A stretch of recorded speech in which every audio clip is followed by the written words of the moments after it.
I will graph conics. I will graph conics. Lines. I will graph conics. Lines. And I will graph conics. Lines. I will take Not really. these. Because all I do is graph the copy. pencils. Off And use my head all the to time. do something not like that.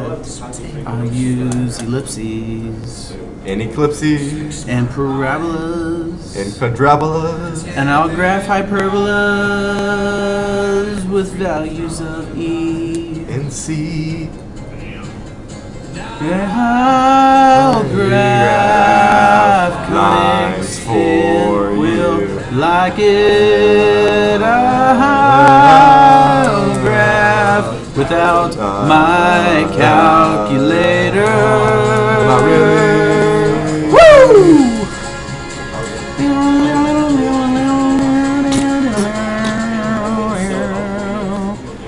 Alrighty, that could be the best intro ever. What do you think, little Mike? Yeah, it was pretty good. Alright, well, I think that's a good way to maybe finish off chapter 9 here.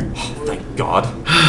Yes, yes. Well, 9.7's not too bad, really. We're just going to be graphing polar equations of conics. I remember in Algebra 2, everybody loved conics. What am I saying? I haven't done any of this stuff. That's a good call. We are going to be graphing conics, so we're not going to be doing circles, but we are going to be doing kind of like circls. We're going to do ellipses, parabolas, and hyperbolas. Wow, I'm so excited. And we're going to define conics in terms of eccentricities. You know what eccentricity means? No. Oh man, you are a lost cause. I know what hyperbolas are. They make butt cheeks. Right? I don't think Is that the one that goes like, you know?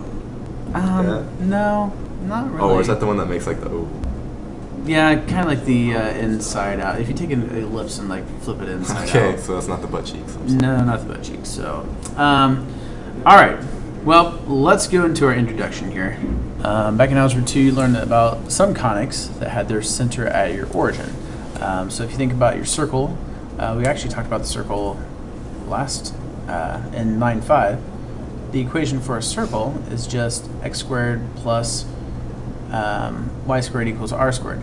The general form is actually x minus h squared plus y minus k squared equals r squared, but since your h and k are zeros, then what happens is those just cancel each other out. So you just get the x squared plus y squared. We also have ellipses that are centered at your origin. So when you have an ellipse that is centered at your origin, that is just x squared over a squared plus y squared over b squared equals 1.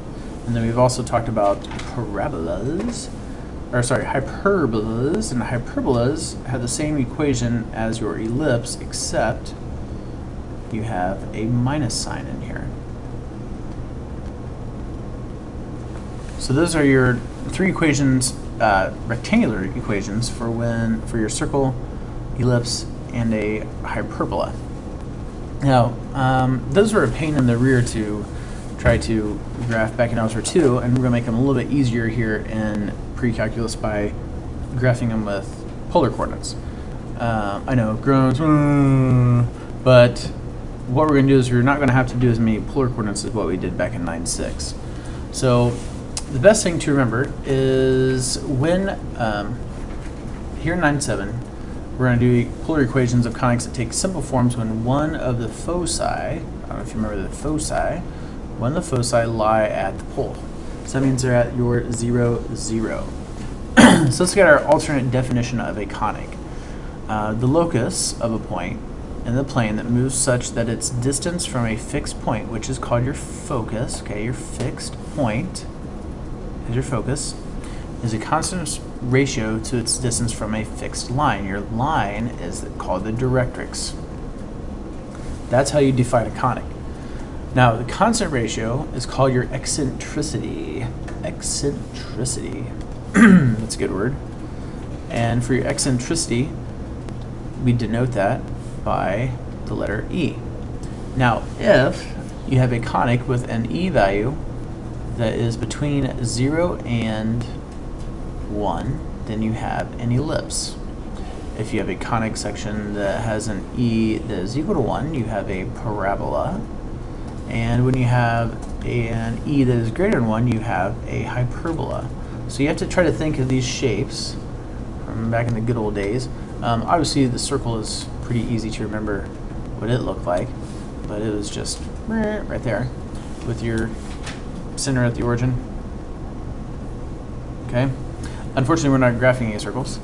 You may have to remember what an ellipse looks like. An ellipse looks something like so. And what we're going to do is, normally you would have your center at the origin for the equation, but in this case you actually also have these things called foci. And what we're going to do is we're going to end up and have one of these foci based on your origin. So this is what an ellipse would look like if one of your foci is based at your origin. And then finally we're going to have a hyperbola, and hyperbolas are going away from each other. They're kind of what Michael likes to call them. If you want to ask what they look like, talk to Michael Griffin. But what you have here is inside each of these hyperbolas, you have a focus. And that means that this focus is going to be at your origin. So here would be an example of what a graph is going to look like of a hyperbola with your focus at the origin. Now, this is nice and helpful when we can turn these equations into polar coordinates and then plot them. So let's look at a couple examples here. For each type of conic, focus is at the pole. Okay, we know that. And then what we look at here is you have a directrix, you have a focus. If E is between 0 and 1, you have your ellipse. If E is equal to 1, you have a parabola. And if your E is greater than 1, you have a hyperbola. Now, how do you get E?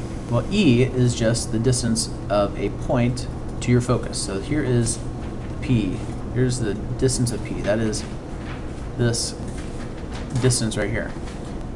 Over, or divided by, your distance from your point to your directrix. That'd be this distance here. If you look on your parabola, if this is a 5, and that's a 5, well, if we take 5 divided by 5, we get a 1.